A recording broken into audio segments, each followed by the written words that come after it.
I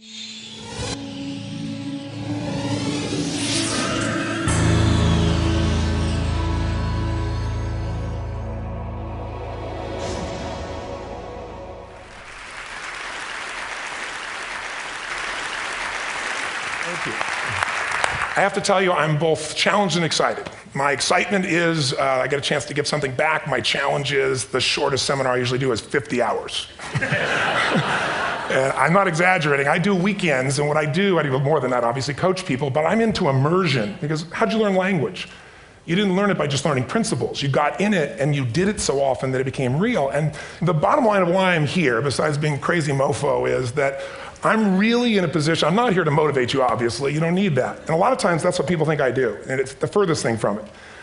What happens though is people say to me, well, I don't need any motivation. And I say, well, that's interesting, that's not what I do. I'm the why guy. I don't know why you do what you do. What is your motive for action? What is it that drives you in your life today, not 10 years ago, or are you running the same pattern? Because I believe that the invisible force of internal drive activated is the most important thing in the world. I'm here because I believe emotion is the force of life. All of us here have great minds. You know, most of us here have great minds, right? I don't know if I'm in the category, but we all know how to think. And with our minds, we can rationalize anything, we can make anything happen. We can, I agree with what was described a few days ago about this idea that people work in their self-interest, but we all know that that's bullshit at times. You don't work in your self-interest all the time. Because when emotion comes into it, the wiring changes in the way it functions. And so it's wonderful for us to think intellectually about how the life of the world is, and especially those who are very smart. We can play this game in our head, but I really want to know what's driving you. And what I'd like to maybe invite you to do by the end of this talk is explore where you are today for two reasons. One, so that you can contribute more. And two, so that hopefully we can not just understand other people more, but maybe appreciate them more and create the kinds of connections that can stop some of the challenges that we face in our society today. They're only going to get magnified by the very technology that's connecting us, because it's making us intersect. And that intersection doesn't always create the view of everybody now understands everybody and everybody appreciates everybody. So I've had an obsession basically for 30 years. And that obsession has been what makes the difference in the quality of people's lives? What makes a difference in their performance? Because that's what I got hired to do. I got to produce the result now. That's what I've done for 30 years. I get the phone call when the athlete is burning down on national television and they were ahead by 5 strokes and now they can't get back on the course. And I got to do something right now to get the result or nothing matters. I get the phone call when the child is going to commit suicide, and I got to do something right now. And in 29 years, I'm very grateful to tell you I've never lost one in 29 years. It doesn't mean I won't someday, but I haven't done it. And the reason is an understanding of these human needs that I want to talk to you about. So when I get those calls about performance, that's one thing, like how do you make a change? But also, I'm looking to see what is it that's shaping that person's ability to contribute, to do something beyond themselves. So maybe the real question is, you know, I look at life and say there's 2 master lessons. One is there's the science of achievement, which almost everyone in this room has mastered to an amazing extent. That's how do you take the invisible and make it visible, right? How do you take what you dream about and make it happen? Whether it be your business, your contribution to society, money, whatever it is for you, your body, your family. But the other lesson of life that is rarely mastered is the art of fulfillment. Because science is easy, right? We know the rules, you write the code, you follow those, and you get the result. Once you know the game, you just, you up the ante, don't you? But when it comes to fulfillment, that's an art. And the reason is it's about appreciation and it's about contribution. You can only feel so much by yourself. So I've had an interesting laboratory to try to answer the question of the real question, which is what's the difference in somebody's life if you look at somebody like those people that you've given everything to, like all the resources they say they need. You gave them not a $100 computer, you gave them the best computer. You gave them love, you gave them joy, you were there to comfort them. And those people very often, and you know some of them I'm sure, end up the rest of their life with all this love, education, money, and background, spending their life going in and out of rehab. And then you meet people that have been through ultimate pain, psychologically, sexually, spiritually, emotionally abused, and not always, but often they become some of the people that contribute the most to society. So the question we got to ask ourselves really is, what is it? What is it that shapes us? And we live in a therapy culture. Most of us don't do that, but the culture is a therapy culture. And what I mean by that is the mindset that we are our past. And everybody in this room, you wouldn't be in this room if you bought that theory, but most of society thinks biography is destiny. The past equals the future. And of course it does if you live there. But what people in this room know, and what we have to remind ourselves though, because you can know something intellectually, you can know what to do and then not use it, not apply it. So really what we got to remind ourselves is decision is the ultimate power. That's what it really is. Now, when you ask people, You know, have you failed to achieve something? How many have ever failed to achieve something significant in your life? Say I. Thanks for the interaction on a high level there. But if you ask people, why didn't you achieve something? Somebody who's working for you, you know, or a partner, or even yourself, and you failed to achieve a goal, what's the reason people say they failed to achieve? What do they tell you? Didn't know enough, didn't have the knowledge, didn't have the money, didn't have the time, didn't have the technology, you know, I didn't have the right manager. Supreme Court. Didn't have the Supreme Court.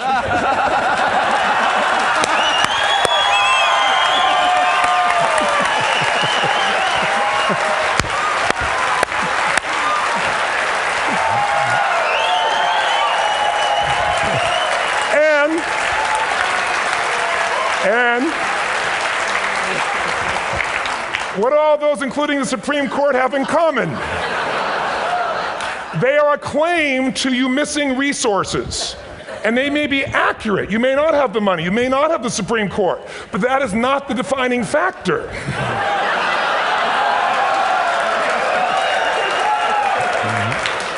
And you correct me if I'm wrong. The defining factor is never resources, it's resourcefulness. And what I mean specifically, rather than just some phrase, is if you have emotion, human emotion, something that I experienced from you day before yesterday at a level that is as profound as I've ever experienced, and if you'd communicated with that emotion, I believe you would have beat his ass and won.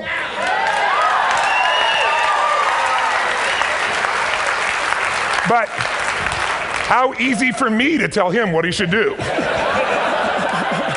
Idiot, Robbins. But I know when we watched a debate, at that time, there were emotions that blocked people's ability to get this man's intellect and capacity and the way they came across to some people in that day. Because I know people that wanted to vote in your direction and didn't, and I was upset. But there was emotion that was there. How many know what I'm talking about here? Say I. So emotion is it, and if we get the right emotion, we can get ourselves to do anything. We can get through it. If you're creative enough, playful enough, fun enough, can you get through to anybody, yes or no? Yes. If you don't have the money, but you're creative and determined enough, you find the way. So this is the ultimate resource, but this is not the story that people tell us, right? The story people tell us is a bunch of different stories. They tell us we don't have the resources, but ultimately, if you take a look here, flip it up if you would. They say, what are all the reasons they have in common? We've said that. Next one, please. He's broken my pattern, that son of a bitch. But I appreciated the energy, I'll tell you that. What determines your resources? We've said decisions shape destiny, which is my focus here. If decisions shape destiny, what determines it is 3 decisions. What are you going to focus on? Right now, you have to decide what you're going to focus on. In this second, consciously or unconsciously, the minute you decide to focus on something, you got to give it a meaning.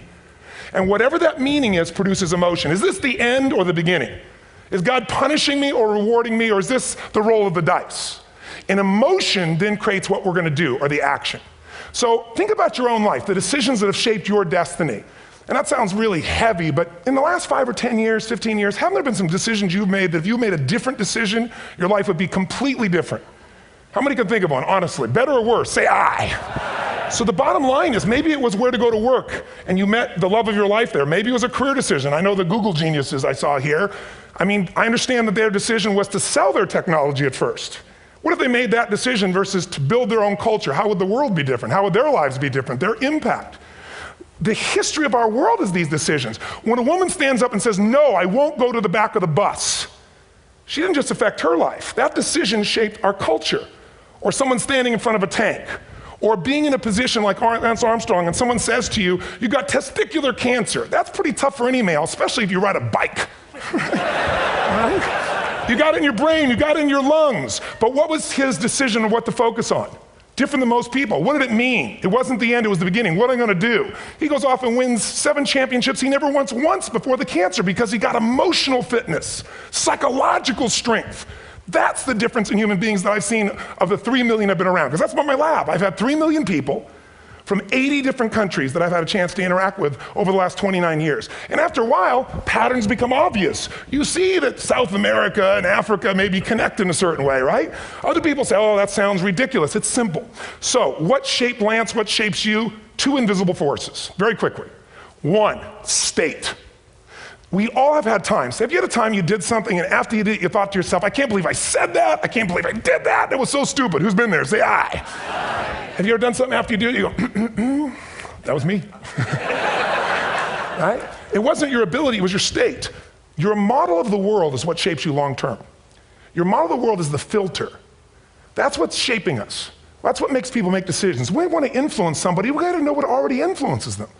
And it's made up of three parts, I believe. First, what's your target? What are you after? Which I believe, it's not your desires. You can get your desires to goals. How many of you got a goal or desire and thought, is this all there is? How many have been there? Say aye. So it's needs we have. I believe there are 6 human needs. Second, once you know what the target that's driving you is, and you uncover it for the truth, you don't form it, you uncover it. Then you find out what's your map. What's the belief systems that are telling you how to get those needs? Some people think the way to get those needs is destroy the world. Some people is to build something, create something, love someone. And then there's the fuel you pick. So very quickly, 6 needs, let me tell you what they are. First one, certainty.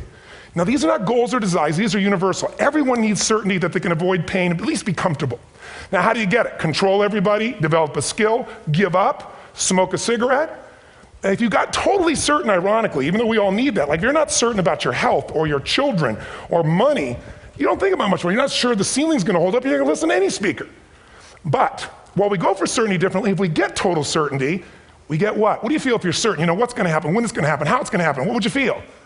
Bored out of your mind. So God, in her infinite wisdom, gave us a second human need, which is uncertainty. We need variety. We need surprise. How many of you here love surprises? Say aye. Bullshit. You like the surprises you want. The ones you don't want, you call problems, but you need them. So variety is important. Have you ever rented a video or a film that you've already seen? Who's done this? Get a fucking life. Right? Why are you doing it? You're certain it's good because you read it before, saw it before, but you're hoping it's been long enough you've forgotten enough there's variety. Third human need, critical, significance. We all need to feel important, special, unique. You can get it by making more money. You can do it by being more spiritual. You can do it by getting yourself in a situation where you put more tattoos and earrings in places humans don't want to know. Whatever it takes. The fastest way to do this, if you have no background, no culture, and no belief in resources or resourcefulness, is violence. If I put a gun to your head and I live in the hood, instantly I'm significant. 0 to 10, how high? 10. How certain am I you're going to respond to me?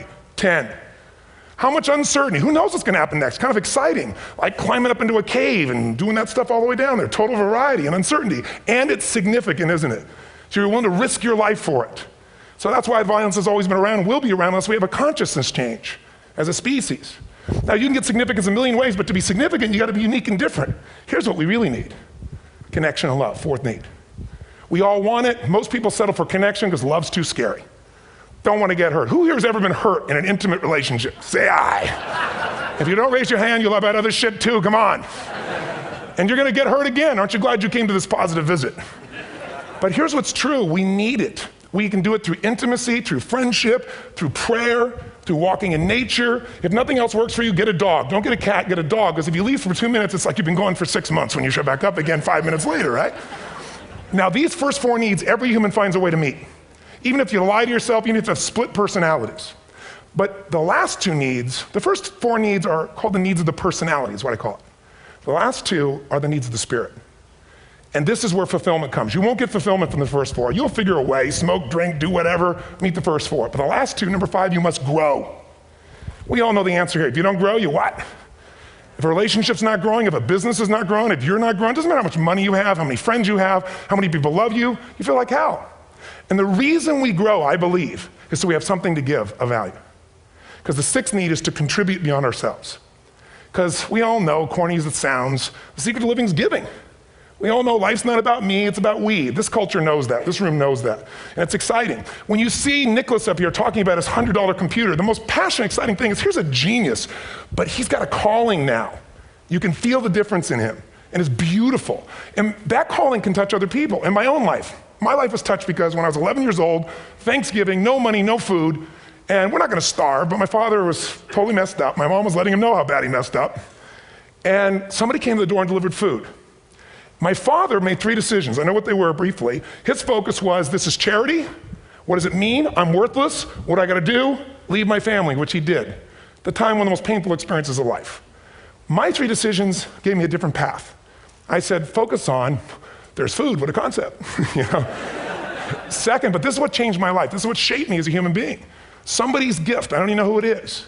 I thought, my father always said, no one gives a shit. And all of a sudden, somebody I don't know, they're not asking for it, this is giving our family food, looking out for us. It made me believe this. What does it mean? That strangers care.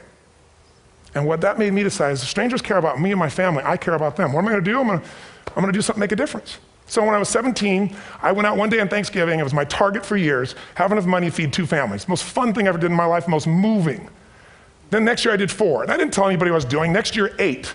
I wasn't doing it for brownie points, but after 8, I thought, shit, I could use some help.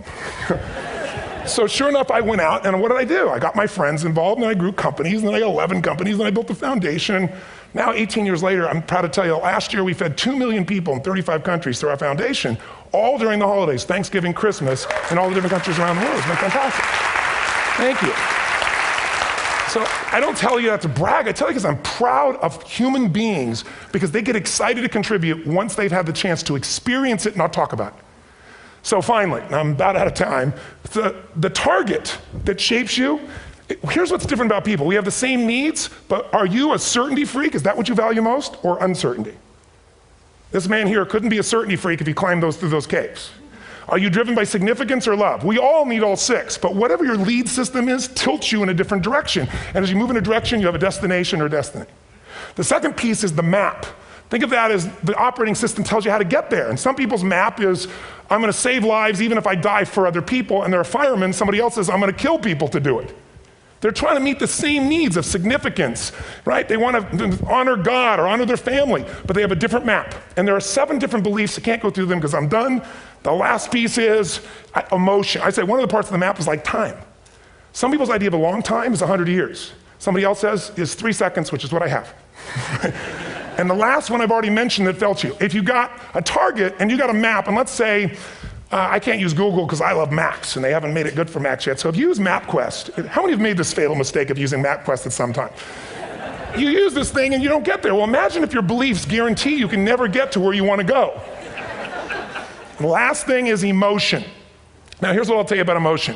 There are 6,000 emotions that we all have words for in the English language, which is a linguistic representation, right? It changes by language. But if your dominant emotions, if I have more time, I have 20,000 people or 1,000, and I have them write down all the emotions that they experience in an average week. And I give them as long as they need. And on one side they write empowering emotions, the other is disempowering. Guess how many emotions people experience? Less than 12. And half of those make them feel like shit. So they got 5 or 6 good frickin' feelings, right? It's like they feel happy, happy, excited, oh shit, frustrated, overwhelmed, depressed. How many of you know somebody who no matter what happens finds a way to get pissed off? How many know somebody like this? Or no matter what happens, they find a way to be happy or excited. How many know somebody like this? Come on. When 9/11 happened, and I'll finish with this, I was in Hawaii. I was with 2,000 people from 45 countries. We were translating 4 languages simultaneously for a program that I was conducting for a week. The night before was called Emotional Mastery. I got up, had no plan for this, and I said, we had all this fireworks, I do crazy shit, fun stuff. And then at the end I stopped, and I had this plan I was gonna say, but I never do what I'm gonna say. And all of a sudden I said, when do people really start to live? When they face death. And then I went through this whole thing about if you were gonna get off this island, if 9 days from now you were gonna die, who would you call, what would you say, what would you do? One woman, well that night is when 9/11 happened. One woman had come to the seminar, and when she came there, her previous boyfriend had been kidnapped and murdered. Her friend, or her new boyfriend, wanted to marry her, and she said no. He said, if you leave and go to that Hawaii thing, it's over with us. She said it's over. When I finished that night, she called him and left a message, true story, at the top of the World Trade Center where he worked, saying, honey, I love you. I just want you to know, I want to marry you. It was stupid of me. She was asleep, because it was 3 a.m. for us, when he called her back from the top and said, honey, I can't tell you what this means. He said, I don't know how to tell you this, but you give me the greatest gift, because I'm gonna die. And she played the recording for us in the room. She was on Larry King later. And he said, you're probably wondering how on earth this could happen to you twice. And he said, all I can say to you is, this must be God's message to you, honey. From now on, every day, give your all, love your all. Don't let anything ever stop you. She finishes, and a man stands up and he says, I'm from Pakistan, I'm a Muslim. I'd love to hold your hand and say I'm sorry, but frankly, this is retribution. I can't tell you the rest because I'm out of time.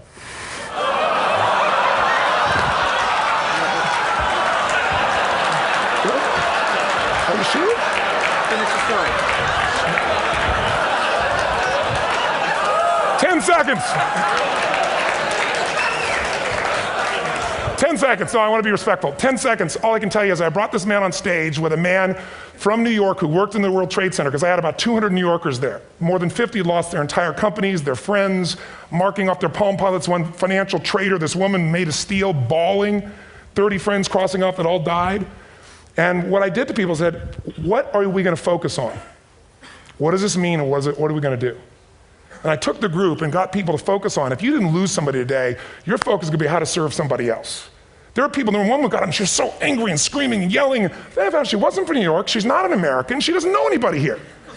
I said, you always get angry. She said, yes. Guilty people got guilty, sad people got sad. And I took these two men and did what I call an indirect negotiation. Jewish man with family in the occupied territories, from New York, who would have died if he was at work that day. And this man who wanted to be a terrorist, and made it very clear. And the integration that happened is on a film, which I'll be happy to send you, so you can really see what actually happened instead of my verbalization of it. But the two of them not only came together and changed their beliefs and models of the world, but they've worked together to bring, for almost 4 years now, to various mosques and synagogues, the idea of how to create peace. And he wrote a book, which is called My Jihad, My Way of Peace. So transformation can happen. So my invitation to you is this. Explore your web, the web in here. The needs, the beliefs, the emotions that are controlling you, for 2 reasons. So there's more of you to give. Achieve too, we all want to do it, but I mean give, because that's what's going to fill you up. And secondly, so you can appreciate, not just understand, that's intellectual, that's mind, but appreciate what's driving other people. It's the only way our world's going to change. God bless you, thank you, I hope this will serve. Tony Robbins.